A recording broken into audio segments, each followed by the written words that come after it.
for instance, women tend to live a bit longer. My girls are likely to live till 96 or 97. They may even make 100. And my son perhaps a little earlier. So we've now got two cohorts in superannuation. We have the 60 to 80 cohort, and we have the 80 to 100 cohort we've got to think about. The fact is, Tony, no superannuation accumulation saved between 35 years of work. You join the workforce at 25, say, start saving till say 60 or 65. You can't save under super for 30 years or 35 years and then live another 30 years off from it. In other words, the pool can never be big enough to sustain you to your 90s. So we have superannuation Mark 1, the one I set up, which is 60 to 80, and we have now nothing in respect to superannuation Mark 2, which is 80 to 100.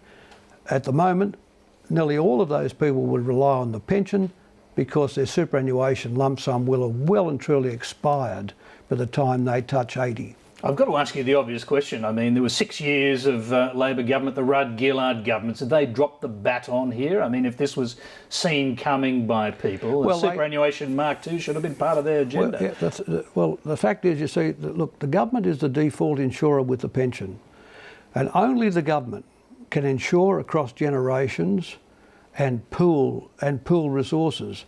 So the 80 to 100, where people no longer can earn income, are either living on some sort of government support or in a nursing home, and their confidence goes, their nerves go, their ability to manage money goes, unable to work to add to money. It means we have to start thinking constructively about how we manage a lot of people, the very big numbers of people in the 80 to 100 cohort. Now, that requires a completely new basis of thinking than anything we've been doing now by the former Labor government, as you mentioned, or the coalition. Okay, well, you were one of the architects, as we said at the beginning, of the superannuation system, Mark 1, the one that we're talking about effectively. Yeah. If you were in government now, if you had the reins of power, what would be the first thing you would do? Well, the key thing is adequacy. 9% is not enough to give you a replacement rate that is to, when you leave work and start living off your superannuation capital sum and income, 9% is not enough to get you a replacement rate of 70 to 75%. It has to be 12%, at least 12. You remember in the 1995 budget, I had it going to 15, but the former Labor government announced 12, and the current government said they will put a hold on 2 years of it and let it go to 12. So adequacy is the first big issue. I mean, we can't be speaking about a retirement income system which is inadequate, you know. So we've got to get to 12. And at the same time, we've got to reduce the number of people on the pension. And what happened was, I was heading for a pension system where 50% of retirees over 65 were on the pension, and the rest were on self-provision under superannuation. That's now basically 81 or 82%, because in John Howard's day, he reduced the tapers or the withdrawal rates on the pension, so he halved what I had. In other words, he let people keep more pension in the face of more private income. Well, it's already the case that by 75 years of age at the moment, 80% of the population of that age group receive a full or a part pension. Yeah, and if you get $1 of pension, you get all the PBS, the pension benefit card, and the subsidies to pharmaceuticals and the rest. Well, and one theory about this is that people are seeing this as actually a worthwhile thing and spending whatever lump sum that they've got relatively quickly so that it's not available. Well, I don't think they do. I think people are very abstemious with their money. I think, look, Tony, you know, for people who've just lived on an ordinary income all their lives, having 80, 100 or 120 or 200,000 or even a little bit more in a lump sum gives them that little bit of comfort in retirement, that there's something to rely on, there's something to get them out of trouble if they get really sick, you know, to support their kids if they have to, or all the things that they do. But we can't try and pretend that, like a piece of Indian rubber, we can stretch the accumulation from 65 to 95. It can't, there's not enough of it now, and it can't go for 30 years. So we have to have, I believe, a Commonwealth insurance scheme for the 80 to 100s with a calibrated, precise product which guarantees people income support, aged care and aged accommodation. It's possible to do. It's a classic insurance thing. It's just like the house in the street. You pay your insurance, but only one house burns down. What happens? One person dies earlier, but their work and savings subsidises other people who last into their late 90s. So it's a classic model for an insurance scheme, but it's got to be done in the 80 to 100 cohort while we continue to build the accumulations between 60 and 80. Okay, but how do you pay for something like that? Because I mean, we heard Medicare Gold was an idea that the Latham opposition had. It was going to cost a huge amount of money. How much would a national elderly insurance scheme cost? Well, a longevity levy of a kind. Well, 2 or 3% of wages, and you put it in, but the Commonwealth guarantees you a calibrated, precise product. Income support, aged care, all of the time when you can't help yourself. So that's what has to happen. Now, on the 60 to 80s, the current scheme, the accumulations are not large enough. That is the biggest problem. And partly because we're only now at 9.25% and we should be at least at 12, you know. But we have arguably the best retirement income system in the world because the compulsion means that people have put the money away where by discretion they wouldn't have, most of them, and they have something in retirement, and this has built not only better retirement incomes but a massive pool of capital which is underwritten and lowered the cost of Australian capital for capital formation in Australia. Now, but in the past, in terms of how you pay for something like this, you've suggested several means of doing that, including one where you actually take a proportion of people's lump sum and put it aside until they're 80. Yeah, I mean, that's another method of doing it, isn't it? Another method of doing it would be to quarantine, say, 25% of it, where preservation rules would apply, where they can't touch it till 80. But I think a better scheme is really because no commercial insurer can insure across generations, and no insurer can pool risks like the Commonwealth. The Commonwealth is in the box seat to provide the coverage from 80 to 100, and it's in the box seat because it has to pay the pension anyway, right? So we should be working now, like I did 30 years ago, for the people who are going to be in the 80 to 100 cohort, and we could do it with a classic insurance model. I've got to say, are your Labor colleagues listening to this? Because it sounds like the kind of narrative that you often said that the previous Labor governments, the recent Labor governments, were lacking. Well, Kevin Rudd and Wayne Swan did kick super from 9 to 12%. And I'm hoping that Joe Hockey and Tony Abbott will, after their 2-year interregnum, move on to 12, because this is the basis of our... And the other thing, see, look, Tony, not many countries, you know, in my case, a Labor government comes along and secures the agreement of the workforce to save between 12 and 15% of their wages as savings, and then that is all privately managed, not a big government fund, all privately managed and all going into the private economy. So you show me an economy and a society which saves, and I'll show you a prosperous one. Well, I'm going to briefly just go back to your National Elderly Insurance Scheme. Your plan will be for a 3% levy.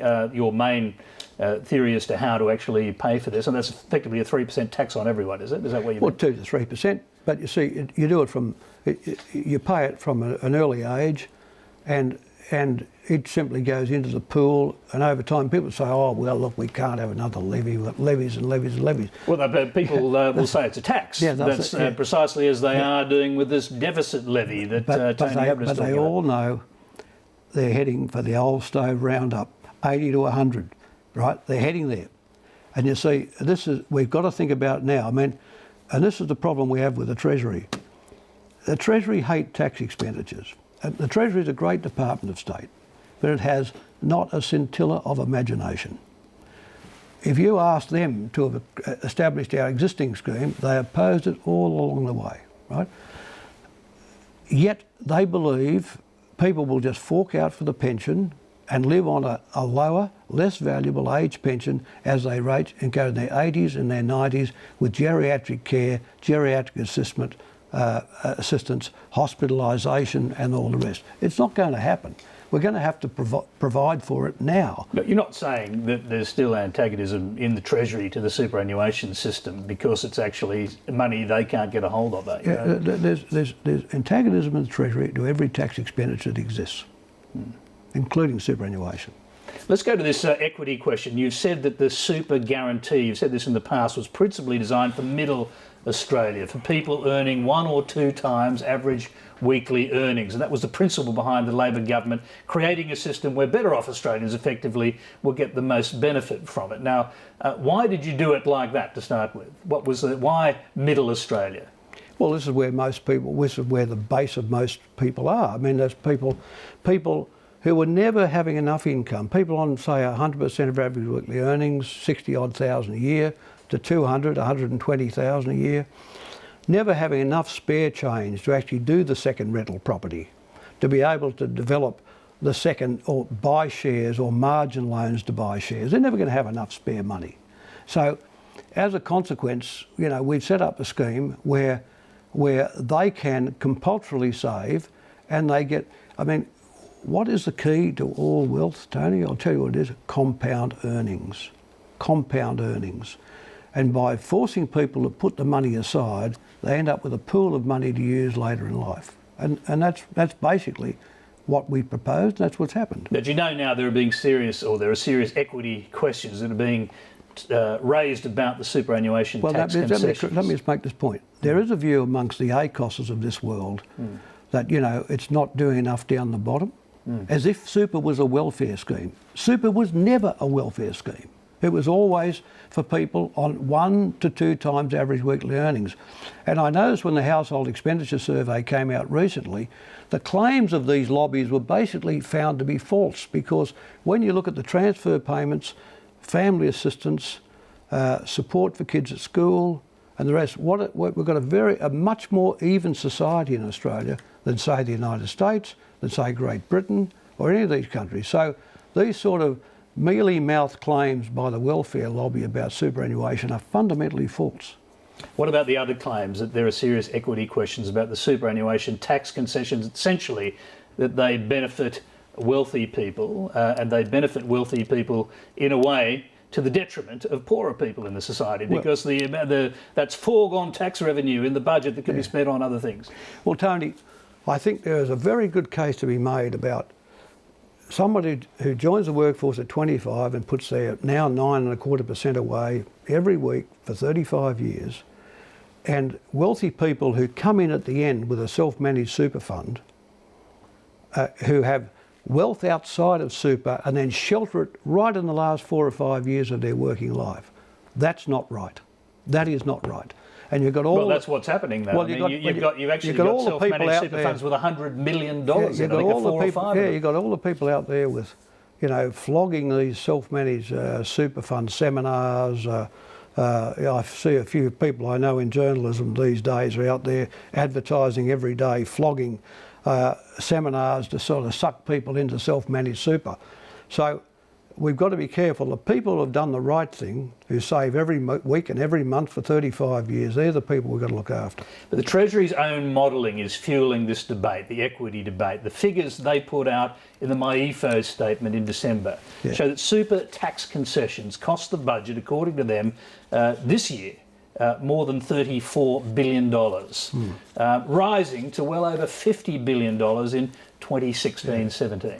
Yeah, well, of course, they realise now that they've overdone it, and the Treasury is now walking away from those estimates with all speed. They're in reverse gear and backwards. You know, it's like one of those films you see on Fast Time. They're walking backwards in Fast Time, because in the January 2014 tax expenditure statement, we have this little phrase.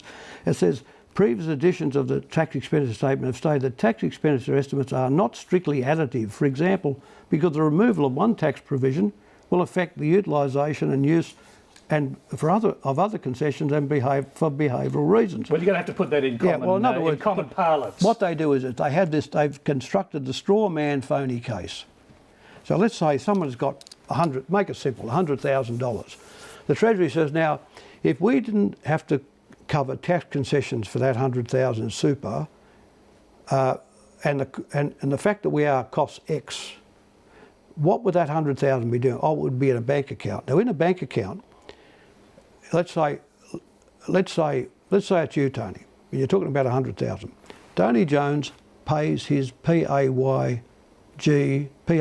tax on his monthly income, and out of your after-tax income, you then put the money in a bank account and you leave it there, and the interest is taxed at full marginal rates. So you get taxed at full marginal rates on the way in, and you leave your 100 or your 200,000 sitting in a bank account. The fact is, no one will leave it in a bank account. If the tax concessions weren't there for super, they would be negatively gearing a house. They'd be buying margin loans in shares in Westpac or BHP or the Commonwealth Bank, or doing tax-preferred things. So this sort of simplistic nonsense notion the Treasury have had that the yardstick with which you compare the tax concessions is the simplicity of people simply leaving their money in a bank and paying full marginal tax rates on it is a complete nonsense. So now they're... I'll just interrupt there for 1 minute, because I've got the benefit, because you actually did send me these tables before. There is a table that appears in the MyEFO statement that talks about the $50 billion figure being the figure in a couple of years' time, cost to the Treasury. Yeah. Then there is the other document that they put out, which seems to undermine that completely. What is actually going on here? What they've done, they built the straw man, and a lot of people are now running. So you've got journos in the popular debate, and people in the popular debate say, well, look, there's 30 or 50 billion here of tax expenditure we could use for something else. This is completely false, completely false. So this is the, I mean, look, experimental estimates of superannuation tax expenditures. I mean, the Treasury's even driven to put out an appendix, experimental estimates. They can't even estimate it. They cannot even estimate it. These documents, I've got to say, they're quite hard for a layman to understand. But does the Treasury come to a conclusion with how much foregone revenue actually is there because of the superannuation tax concessions? I'll just read this little bit for the record. It says, this likely change in taxpayer behaviour, the revenue foregone approach does not do this. As a result, it's important to note that revenue foregone, that's a loss to the budget, tax expenditure estimates should not be interpreted as the budget impact or benefit of removing a tax expenditure, i.e. for superannuation. Okay, so do they come up with any figures? In other words, the Treasury finally is debunking its own myth about the cost of superannuation. They've massively overestimated the cost of superannuation, because if people weren't using the superannuation tax concessions, they'd be negatively gearing a second apartment, a flat, a house, buying shares with margin loans and doing all the things that clever people do. But do they come to any conclusions at all as to how much is actually foregone in terms of tax revenue? Because the figures of $34 billion this year, they have, or $50 billion in a couple of years' time, they're pretty dramatic figures. They are. I'll find it for you. I've got it here. They say on one basis, it's a cost of revenue of $15 billion on a revenue foregone basis, and on an expenditure basis, it's a gain to revenue of $6 billion. So they've got a minus $15 billion cost of revenue,